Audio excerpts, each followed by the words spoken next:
नमस्ते, सत श्री अकाल, आदाब। टीएस मदान, आपका दोस्त, आपका हम सफर। मुझे अक्सर पूछा जा रहा है कि 500 के नोट और 1000 के नोट बंद होने पर मेरा रिएक्शन क्या है, मेरी प्रतिक्रिया क्या है, मैं क्या ओपिनियन देना चाहता हूं। माय डियर फ्रेंड्स, बहुत क्लियर है कि जब कोई भी कंट्री डेवलप हो रहा होता है, जब कोई भी इकोनॉमी ग्रो कर रही होती है, तो ऐसे चेंज आते हैं और ये चेंज जरूरी है। 500 का नोट, 1000 का नोट बंद होना उन्हीं चेंजेस में से एक चेंज है। 50-60 साल पहले यही चेंज अमेरिका में आए, यूएस में आए। तब वहां के लोग ऐसे ही परेशान हुए जैसे हम परेशान हो रहे हैं, क्योंकि हम उस कंट्री से 50-60 साल पीछे चल रहे हैं।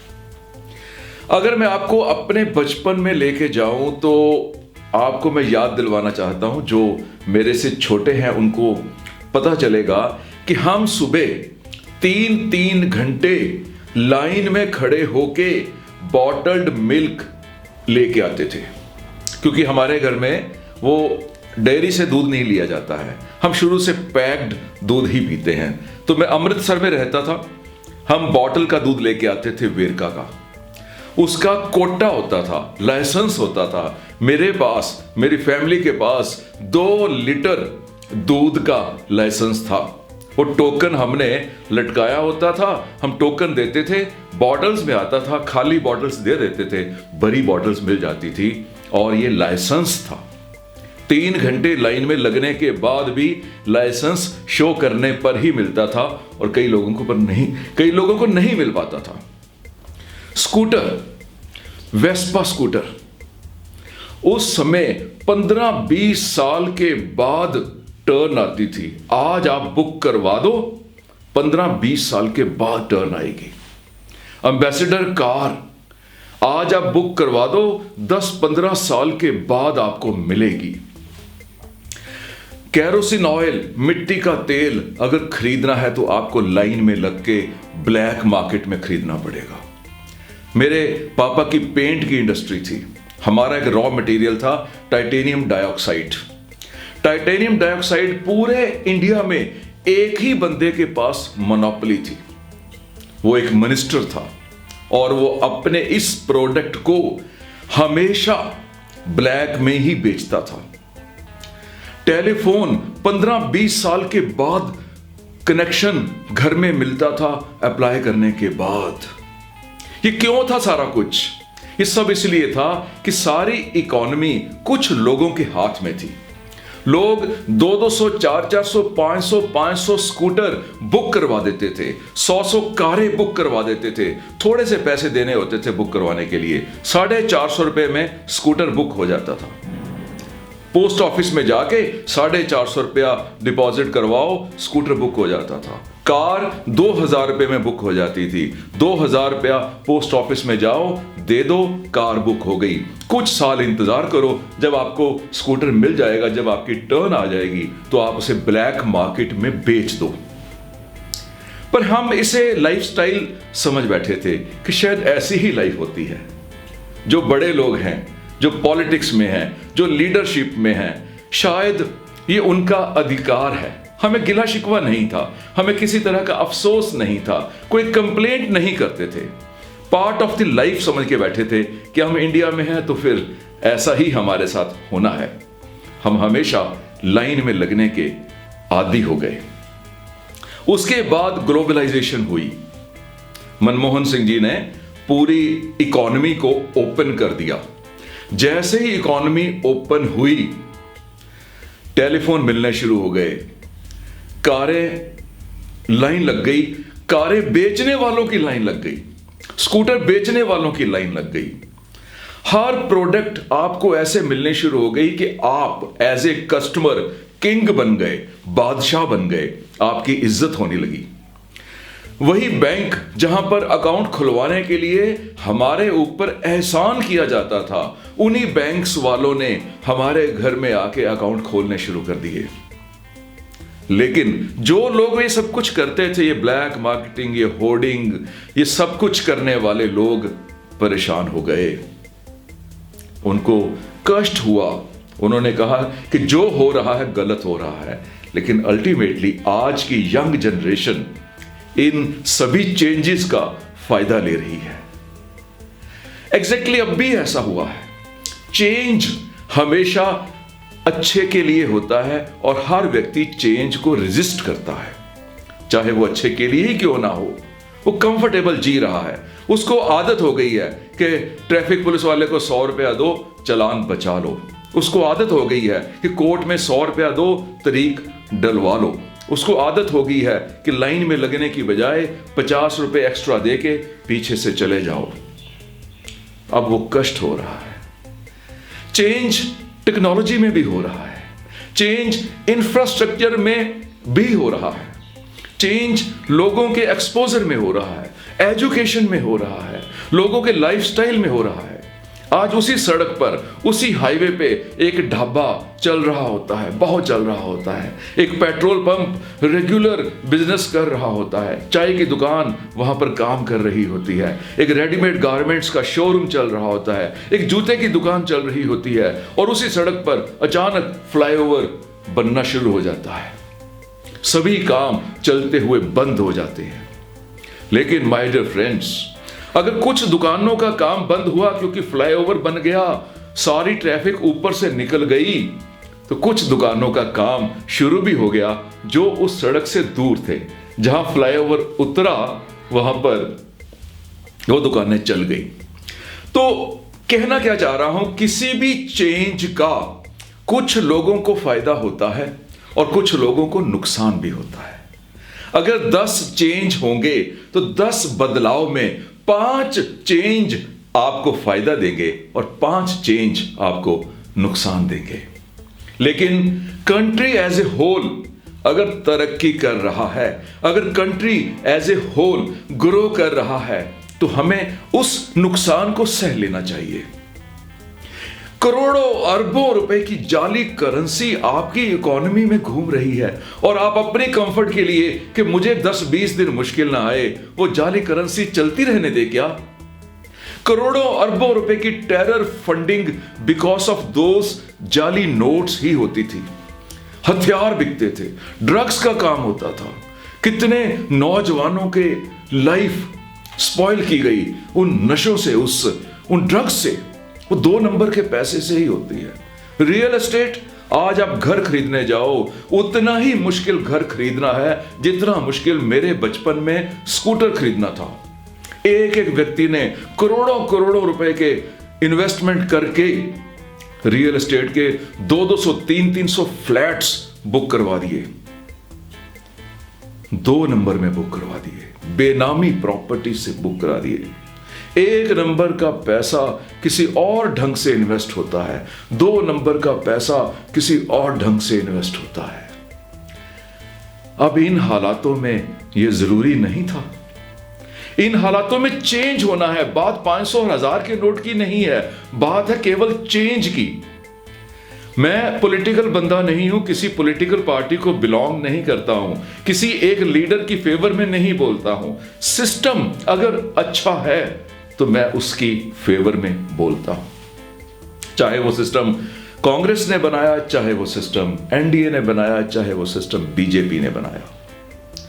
अब मजबूरी बन गई है लीडर्स की सही काम करना। लोगों को एक्सपोजर मिल गया है, लोग इतना ज्यादा इंटेलिजेंट हो गए हैं कि अब वो किसी भी ऐरे गैरे को अपना लीडर नहीं चुनेंगे।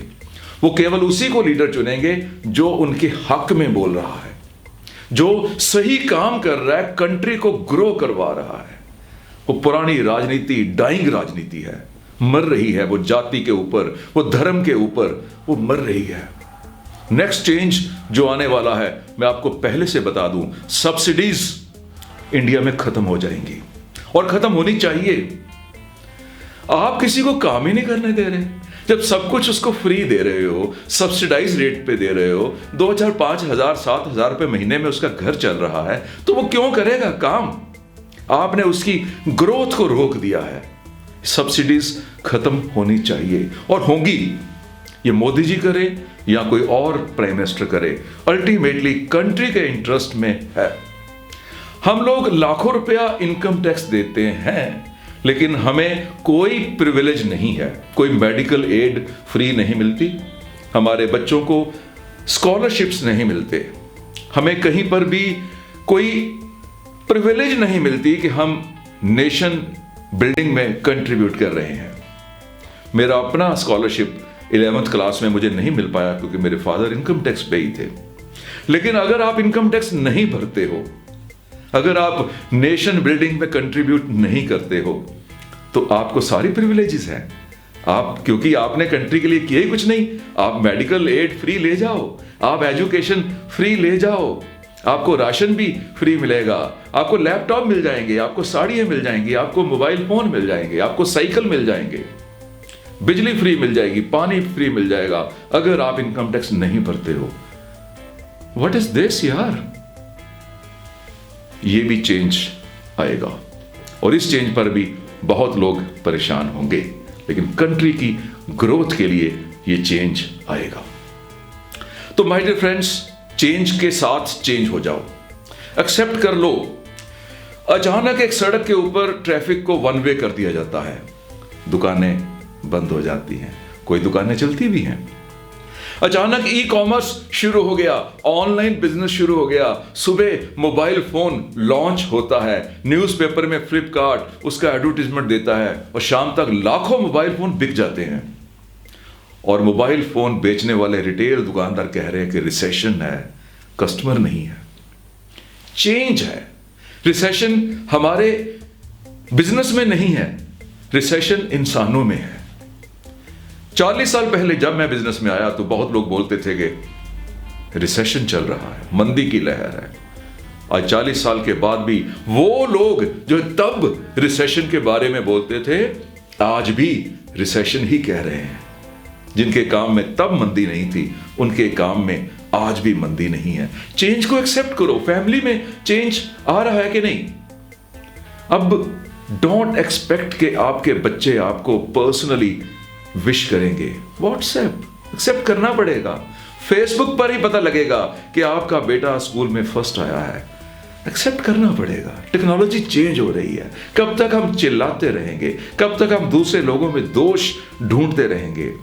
पहले जमाना था, सेल्समैन जाता था, किसी के घर में अपॉइंटमेंट लेता था, उसे बताता था कि उसकी कंपनी ने एक साबुन लॉन्च किया है। अब इंफॉर्मेशन आपके बेडरूम में पहुंच जाती है through internet, through television, through WhatsApp messages. एक छोटी सी बात मुंह से बोल दो, शाम तक वो पूरे दुनिया में आग बन के फैल जाती है। और वहां पर हम चेंज को रोक सकते हैं क्या? तो चेंज के साथ चेंज हो जाओ, चेंज को एक्सेप्ट कर लो। अगर आप चेंज को एक्सेप्ट कर लोगे तो आप खुश भी रहोगे और शिकवा खत्म हो जाएगा लाइफ के साथ। तो माय डियर फ्रेंड्स, अगर हम 500 और 1000 के नोटों की बात करें तो कहा जा रहा है, मेजॉरिटी ऑफ लोग कह रहे हैं कि स्टेप सही है, टाइमिंग गलत है। जो लोग कह रहे हैं टाइमिंग गलत है, अगर टाइम बदल दिया जाता तो उन लोगों के लिए टाइम सही था, लेकिन कुछ और लोगों के लिए गलत हो जाता, तो फिर कुछ और लोग चिल्लाते कि टाइमिंग गलत है। 100% लोगों को प्लीज नहीं किया जा सकता। एक ग्रुप तो मुश्किल में आएगा। आज उनको दिक्कतें आई जिनके घर में शादियां थी, कल किसी और को दिक्कत आएगी जिसके घर में कोई और इवेंट है। आज किसी के घर में कोई बीमार था, वो समस्या में आ गया, उसके लिए टाइमिंग गलत था। कल उसके घर में कोई बीमार नहीं है, इनके घर में कोई बीमार होगा, जब इनके घर में कोई बीमार होगा तो इनके लिए टाइमिंग गलत हो गया। तो टाइमिंग किसी के लिए सही है, किसी के लिए गलत है। मैं इस चेंज को सपोर्ट करता हूं। जो भी चेंज कंट्री को ग्रो करवाए, जो भी इकोनॉमी को इंप्रूव करे, उस चेंज को मैं सपोर्ट करता हूं। जितनी दिक्कत में आप हैं, उतनी दिक्कत में मैं भी हूं। मुझे भी कैश क्रंच आया, लेकिन लॉन्गर रन में जब मार्केट में जाली करेंसी है ही नहीं, अमीर और गरीब का जो बीच की जो खाई है वो कम हो गई। जब तक गरीब उठेगा नहीं, जब तक गरीब ग्रो नहीं करेगा, अमीर आदमी के ग्रो करने का भी कोई फायदा नहीं है। तो वो लेवल थोड़ा सा बराबर करना पड़ेगा my dear friends, in your own interest. So मुझे लगता है कि मैं अपना मैसेज दे पाया हूं, आपकी क्वेरी का जवाब दे पाया हूं।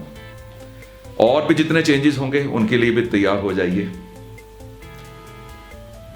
मैं आपकी सेवा में हमेशा हाजिर हूं, आपको इंफॉर्मेशन देने के लिए, आपको गाइड करने के लिए, आपके साथ अपने मन की बात शेयर करने के लिए।